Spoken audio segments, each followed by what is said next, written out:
ناممکن کو ممکن بنانے کی دعا۔ نمبر 1، کسی بھی روز اور کسی بھی وقت اس عمل کو کر سکتے ہیں۔ نمبر 2، سخت پریشانی کے حل کی نیت کرے۔ نمبر 3، 2 رکعت نماز الگ الگ سلام کے ساتھ ادا کرے، یعنی کل 4 رکعت نماز ادا کرے۔ نمبر 4، پہلے رکعت میں سورۃ الفاتحہ کے بعد 11 مرتبہ سورۃ الاخلاص پڑھے۔ نمبر 5، دوسری رکعت میں سورۃ الفاتحہ کے بعد 21 مرتبہ سورۃ الاخلاص پڑھے۔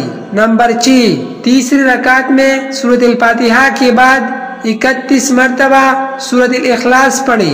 نمبر 7، چوتھی رکعت میں سورۃ الفاتحہ کے بعد 41 مرتبہ سورۃ الاخلاص پڑھے۔ نمبر 8، نماز کے بعد 51 مرتبہ درود شریف پڑھے۔ نمبر 9، پھر سجدہ کی حالت میں 100 مرتبہ یا اللہ پڑھے۔ نمبر 10، پھر اللہ سبحانہ و تعالیٰ سے دعا کرے۔ نمبر 11، عمل کی مدت حصول مراد ہے۔ وظننت أنا أني بذلك حزت غنى فوجدت أني خاسر فتلك مظاهر